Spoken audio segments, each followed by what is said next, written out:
¿Sabéis realmente lo que me motiva cada mañana que vengo aquí a la oficina? Pues sencillamente encontrar esa idea, ese producto o servicio innovador que es capaz de cambiar el mundo y la forma en la que las personas nos movemos o nos relacionamos. Y eso finalmente es el proceso que he encontrado a lo largo de todos estos años en mi proceso de inversión. Recuerdo mis inicios allá por el año 98, año 98, año 99. Yo tenía por aquel entonces un amigo que empezó a hacer sus pinitos en el mundo de la bolsa. Y recuerdo un día encontrarnos y decirme: Ginés, ¿sabes que he comprado acciones de Telefónica? Digo, ¿qué dices? Yo desde mi más absoluta ignorancia. Sí, he comprado porque tengo un familiar que es amigo del director del banco y le ha dicho que las acciones de Telefónica van a subir mucho, van a subir muchísimo. Yo he comprado. Recuerdo que por aquel entonces compró sobre 35 euros. Desde la más absoluta ignorancia yo le dije: ten cuidado con la bolsa, al final pierdes dinero. Ten cuidado que eso no es para ti. Y bueno, aquello pasó, parece que se me quedó ahí grabado un poco en la cabeza. Y no sé si pasaron 3 semanas, un mes aproximadamente, estaba yo en casa comiendo y recuerdo los titulares nada más abrir los telediarios. La bolsa se desploma, las acciones de Telefónica bajan, no recuerdo el porcentaje, pero bueno, pues puede ser perfectamente 5, un 7. Era el primer titular con el que abrían los telediarios aquel día. Y yo de repente, ¡bum!, parece como que se me vino a la cabeza toda aquella conversación que tuve con este amigo y pensé: ¡wow!, Telefónica se desploma. Rápidamente puse teletexto, por aquel entonces internet no estaba muy a mano, y vi que las acciones de Telefónica estaban cotizando sobre 25 euros. Yo recuerdo que este amigo que os comento había comprado a 30 o más y venía recomendado por un amigo del director de banco. O sea, aquello eran palabras mayores para mí. Y yo dije: ¡buah! Si esto es así, yo puedo comprar las acciones más baratas que mi amigo y más baratas que este familiar que ya estaba metido previamente. Pues nada, manos a la obra. Al día siguiente me encaminé a mi sucursal bancaria. Por aquel entonces era Caja de Ahorros del Mediterráneo, la antigua CAM, que acabó malamente, como todos sabéis. Y bueno, entré en la oficina dispuesto a comprar acciones de Telefónica. Lo tenía clarísimo. Vamos, si este amigo y este familiar habían comprado a esos precios, yo podía comprarlas mucho más baratas. Menudo negocio iba a hacer. Bueno, pues entré en aquella sucursal y me dispuse a dar orden. Hablé con el director de turno por aquel entonces y lo que digo es literal. Salí de allí con acciones de Telefónica en cartera después de 2 horas. O sea, aquello fue una odisea. No sabían comprarme unas acciones de Telefónica. No sabían directamente. Tuvieron que llamar por teléfono, llamar a Valencia, que creo que estaba allí la central, autorizar, una movida increíble. Pero bueno, al final creo que mi precio de compra fue sobre 25 o 40 y nada, salí bastante contento porque pensaba que había hecho un gran negocio. Realmente así fue. Bueno, al cabo de 2 o 3 semanas las acciones de Telefónica empezaron a recuperar milagrosamente. Y bueno, creo que no sé si fueron sobre 29 euros. Recuerdo que cerca de 4 euros de beneficio por acción llevaba cuando nuevamente acudí a la oficina a dar la orden de venta. Y salió una operación redonda. No era mucho capital el que yo tenía por aquel entonces y el que decidí meter, pero fue una primera operación positiva y fue realmente lo que a mí me empezó a animar en este mundo. Pensaba que aquello era algo más fácil de lo que es hoy en día. Pero bueno, esos fueron mis primeros pinitos y a raíz de todo aquello comencé mi carrera, digamos, profesional en este mundo, ¿no? A lo largo de todos estos años, los más de 20 años que llevo ya en los mercados financieros, han sido bueno, muchas las anécdotas y muchos los procesos de inversión, algunos muy positivos y otros no tan positivos. Porque yo cuando me pongo a hablar con alguien de bolsa, me gusta escuchar las vivencias de cada uno. Bueno, pues yo me gustaría contaros algunas para que veáis que bueno, no es un proceso fácil de inversión, pero bueno, es reconfortante cuando uno acierta en su idea, en la tesis o en el planteamiento, pues reconforta. Os voy a contar algunas positivas y algunas no tan positivas, ¿vale? Por ejemplo, una muy positiva, posiblemente no, creo que es la OPA, en este caso más rentable que se ha producido en España. Desde que se fundó la bolsa y los mercados cotizados, pues bueno, ha sido la prima más alta que se ha pagado jamás por una compañía.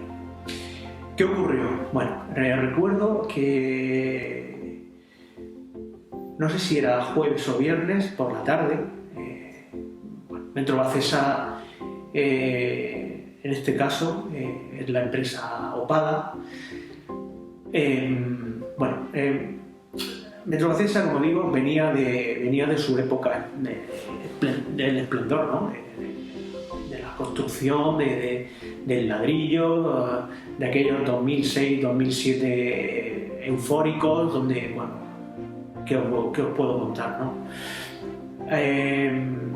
Esta compañía creo que alcanzó un precio de cotización cercano a los 140 euros.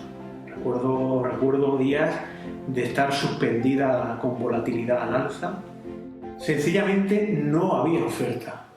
Oferta y demanda no conseguían casar. Como digo, por aquel entonces eran precios de 130, 140 y había momentos en los que la acción no podía abrir porque no se cruzaban las órdenes. Era tan salvaje la demanda que había de acciones que no había suficiente oferta. Recuerdo que CNMV incluso tuvo que dar un toque a la compañía para que inyectara liquidez en el mercado. Bueno, 130, 140. Aquello pasó. Todos sabemos que el boom del ladrillo explotó. Y bueno, al igual que otras tantas compañías, tanto constructoras como inmobiliarias, el mercado se vino abajo. Y la acción de los 130, 140 que comento, pues llegó a caer, hasta que cayó incluso por debajo de 1 euro.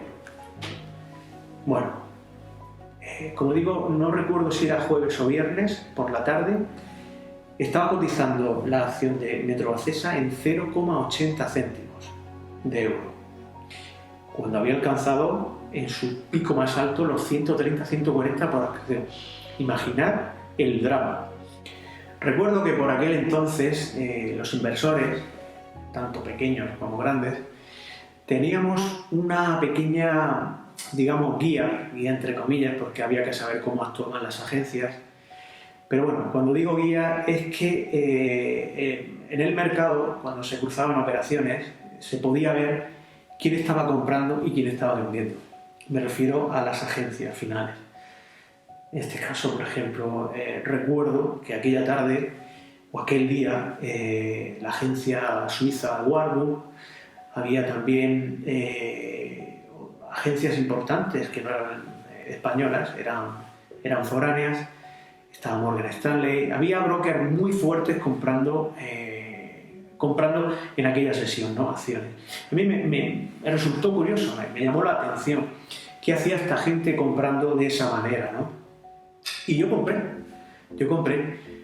Recuerdo aquel día un volumen inusual, un volumen fuera de lo común, no era la media que venía negociando por aquel entonces. En aquella época, en las agencias, quién compraba y quién vendía en el mercado se podía ver. Había distintas webs y había distintas herramientas en las que tú al final del día o durante la sesión tú podías ver quién era la agencia más vendedora, la agencia más compradora. Y bueno, a mí me llamó la atención porque vi agencias que eran como muy sólidas, ¿no? Muy serias, muy punteras, y que estuviesen, bueno, que fuesen los máximos compradores de aquellos días, pues me llamó la atención, ¿no?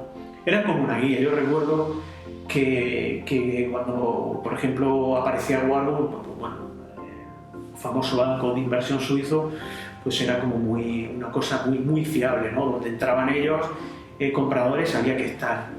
Bueno, pues había varios, ¿no? que se tenían por serios.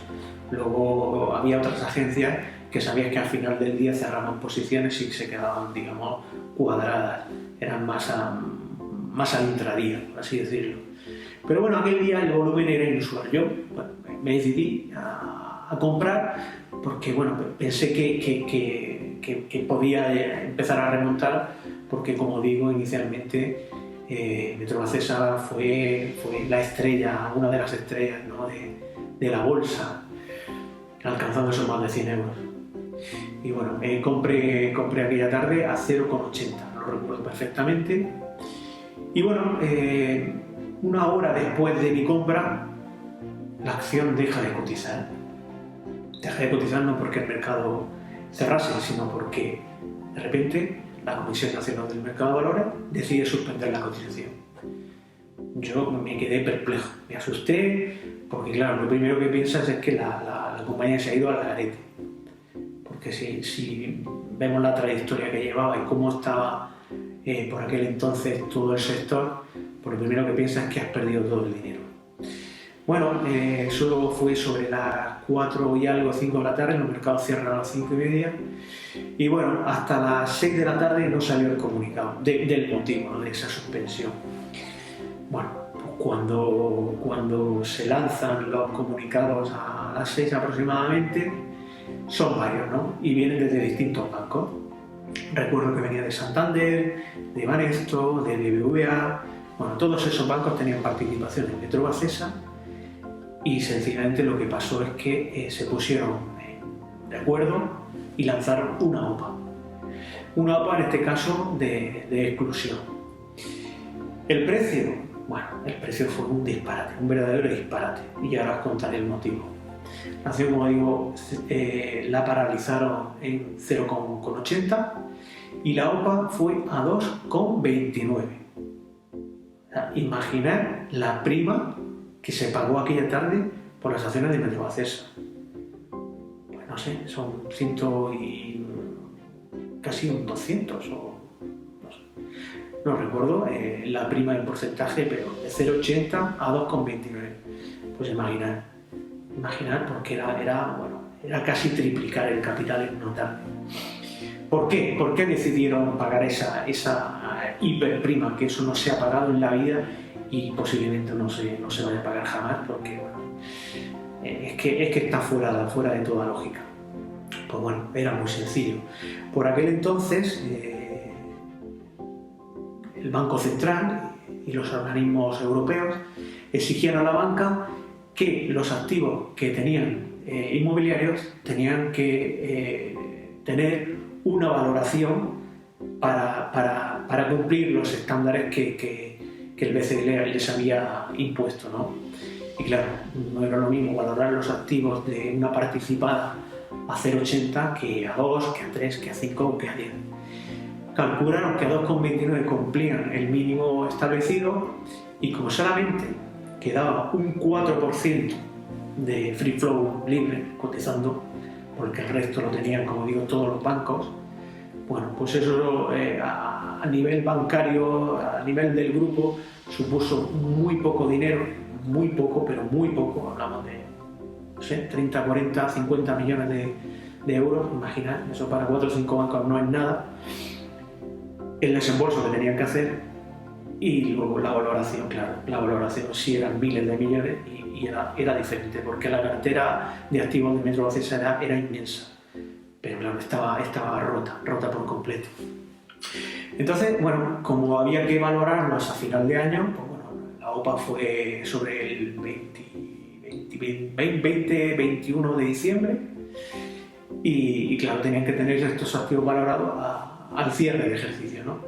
y sencillamente ese fue el motivo, ¿verdad? Y bueno, en este caso esa ha sido una anécdota, en este caso positiva, pero realmente esto ha sido más que nada, fue en este caso suerte, ahí no hubo ninguna otra tesis que no fuese únicamente como hacía, pues bueno, el interés que desde esos días, el volumen inusual y bueno, y poco más, porque también era un poco mis inicios, ahí llevaría 6-7 años y bueno, iba todavía en modo reciclaje. Recordad que no siempre es agradable el proceso de inversión y en este largo y tedioso camino a veces nos encontraremos piedras en forma de pérdidas. Pero bueno, tenemos que intentar usar todas las herramientas que hay hoy en día a nuestra disposición para que estas cosas sean lo menos doloroso posible y donde el daño sea lo mínimo. Pero bueno, como decía, antes os he contado una anécdota positiva, os puedo contar alguna también negativa para que veáis que siempre no se va a acertar, ¿no? En 2014 llegó el final de una compañía que por aquel entonces dio mucho que hablar. Bueno, en este caso era una compañía granadina, Neuron Pharma se llamaba, que como he dicho antes, pues bueno, es una de las anécdotas en este caso negativa. Esta compañía se dedicaba a la investigación del tratamiento de esa enfermedad tan terrible que es el Alzheimer, ¿no? Tenían un compuesto, lo recuerdo perfectamente, el NST0037, jamás lo olvidaré, que bueno, la compañía tenía todos sus recursos volcados en este compuesto. Pero como digo, dedicar tantos recursos a una investigación tan compleja como puede ser cualquier tipo de enfermedad, y más en este caso, pues bueno, lleva muchas veces a un límite, y ese límite llegó en 2014 cuando la compañía no consiguió los recursos necesarios para seguir la investigación y en este caso el mercado suspendió las acciones de cotización. Pero bueno, antes de 2014, la compañía tuvo una trayectoria en bolsa con altibajos, pero también pasó por una época bastante esplendorosa. Lo que ocurre es que al final, pues bueno, me pilló una pequeña parte del capital invertido y bueno, jamás se recuperó, ¿no?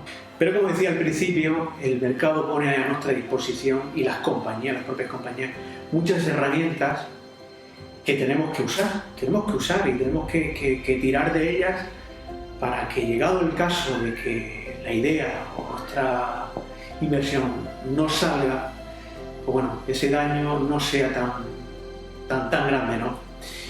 Y como decía, o sea, esta es la parte mala, porque a raíz del concurso de acreedores que llevó a la compañía a la suspensión de la cotización, a mí me pilló una pequeña parte del capital adentro, y digo pequeña porque ahora os contaré el por qué no me pilló con algo más dentro.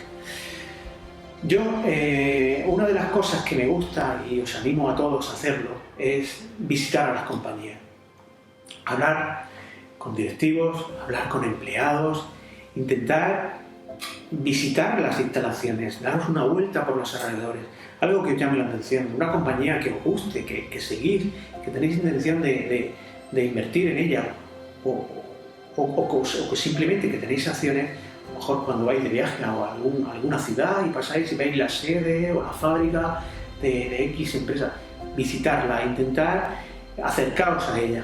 Esto fue lo que yo hice con esta compañía que digo, ¿no? En este caso de Granada.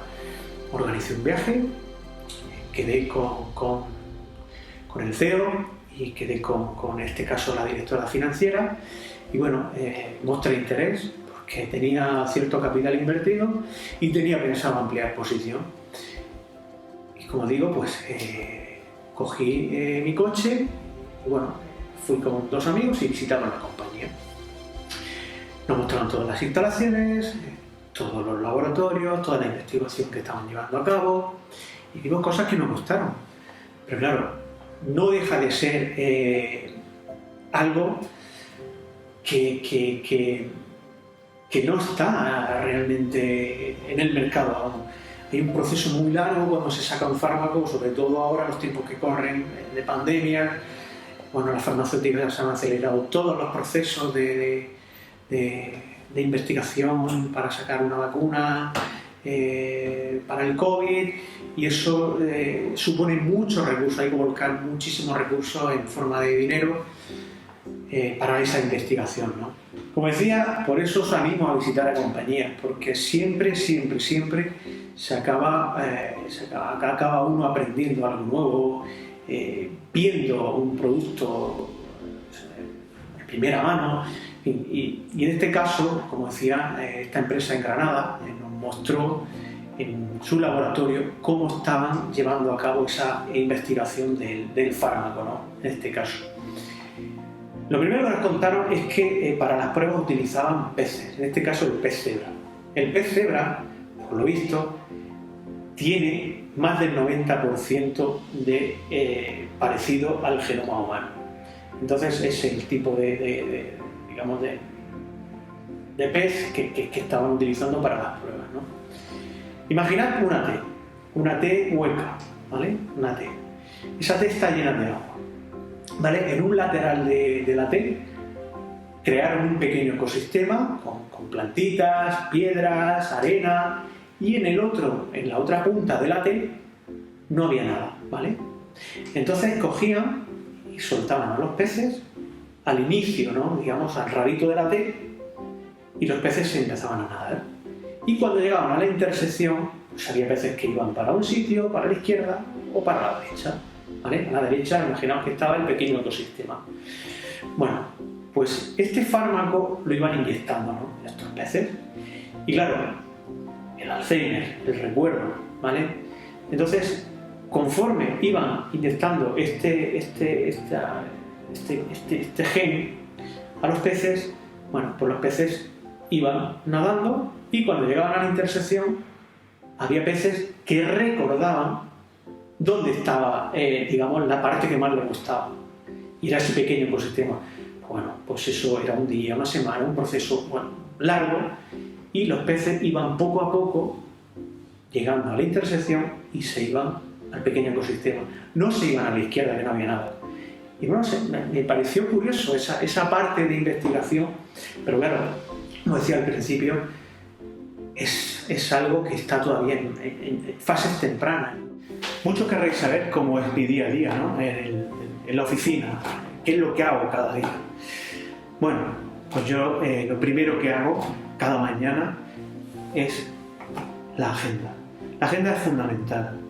Yo os recomiendo a todos que tengáis una agenda en papel, donde os obliguéis a anotar fechas de presentación de resultados, cualquier evento, juntas de accionistas, pagos de dividendos, todo eso, yo, bajo mi punto de vista, tiene que ser lo primero que veáis cuando entréis en la oficina, y así tengáis una planificación del día, ¿no? En este caso. Luego, herramientas hay muchas a disposición de los inversores. Hay herramientas de todo tipo, o sea, depende del uso, depende del perfil de cada inversor, depende del horizonte temporal, del tiempo que tengamos y de los recursos que queramos destinar a estas herramientas, ¿no? Con esto me gustaría intentar ahorraros algo de tiempo en ese proceso inversor, ya que he pasado por multitud de etapas durante, como digo, los más de 20 años que llevo, y desechar lo que no me ha servido, lo que creo que no sirve a día de hoy en el mundo de las inversiones, ¿no? Yo he llegado incluso a programar estudios en plataformas distintas, y bueno, al final uno digamos que va haciéndose a sí mismo, ¿no? Y va cogiendo lo mejor de cada sitio y lo va adaptando a su forma de trabajar, ¿no? Y yo en este caso, pues bueno, pues trabajo con distintos tipos de software, ¿no? En este caso. Por ejemplo, aquí en estas 4 pantallas, digamos, iniciales. Aquí yo lo llamo la parte europea, ¿no? Es la parte del mercado donde yo sigo los mercados a nivel europeo y a nivel español, ¿no? La bolsa española. Tengo distintas listas de seguimiento, me gusta mucho trabajar con los cuadros de profundidad de precios, y luego, bueno, tengo las referencias, en este caso, que para mí son la guía, en este caso arriba, que son los futuros, ¿no? Digamos, los futuros son los que van anticipando un poco los movimientos que llevan los mercados cada día. Y en este caso, bueno, a nivel europeo, claramente la referencia es el DAX, y aquí en España, bueno, pues seguimos el futuro del IBEX, y esas son un poco las referencias que sigo aquí. Y luego, como decía, pues bueno, tengo mis propias listas de seguimiento a nivel europeo, donde yo tengo distintos tipos de compañías, sigo prácticamente la totalidad de países a nivel en zona euro, pero bueno, también sigo países que no están, digamos, en el mercado europeo, ¿no? Como pueden ser Inglaterra, sigo también mucho el mercado en Suecia, ahí me parece que hay un mercado bastante interesante de compañías. Y bueno, digamos que, como decía, esta es la parte europea, ¿no? Y una segunda parte donde tenemos la bolsa de Estados Unidos, ¿no? Wall Street en este caso. Y yo, bueno, la tengo configurada de esta forma, ¿no? Tengo distintas listas de seguimiento, tengo varios escáneres distintos también, donde me gusta filtrar, bueno, las mayores subidas del día, las mayores bajadas, luego tengo ciertos filtros de capitalización, de precio, luego meto también filtros de fundamentales, hay multitud de opciones, pero bueno, todo eso lo ofrece la plataforma. Y una cosa muy buena que también os recomiendo, pero claro, eso en función a los recursos de cada uno, es una fuente de noticias, una fuente, digamos, fiable y bastante actual, que sea inmediata sobre todo, porque la inmediatez en los mercados es fundamental. Una noticia que se produce y recibimos con un retraso de pocos minutos puede ser en ocasiones un verdadero drama. Y en este caso yo utilizo y os recomiendo, para mí me parece de las mejores, teniendo en cuenta que no es un terminal Bloomberg ni un router que hablamos de más de 20.000 euros mensuales. Pues bueno, hay una que dentro de lo que cabe es asequible y que a mí me parece bastante interesante. Hablo de Benzinga, en este caso el Benzinga Pro, es una fuente bastante importante de noticias y bastante actual. La podemos configurar con multitud de filtros. En este caso, si solamente seguimos el sector farmacéutico, el sector tecnológico, el industrial, tiene filtros por doquier. Luego tiene también calendarios de resultados, tiene escáner también muy punteros, donde nosotros configuramos a nuestro antojo. Y bueno, esto es un poco lo que yo en el día a día uso, ¿no? Diariamente. La plataforma, en este caso para España no tenemos otra alternativa, pero es una plataforma bastante potente, es la DWS de Interactive Brokers, que ya en este caso Javier os ha explicado. Y bueno, es una plataforma que es muy configurable y es muy adaptable a cada uno. O sea, seguramente este espacio de trabajo que estáis viendo aquí no va a coincidir con casi ninguno de nosotros, porque como digo, es tan amplio y tan configurable que es muy difícil que coincidan espacios de trabajo similares. Y bueno, esa es un poco mi día a día, ¿no? En este caso en la oficina. Son muchas horas de seguimiento, muchas horas de rastreo, de leer informes, de seguir resultados y al final, bueno, pues esas horas de dedicación pues casi llegan a canalizarse en una idea de inversión.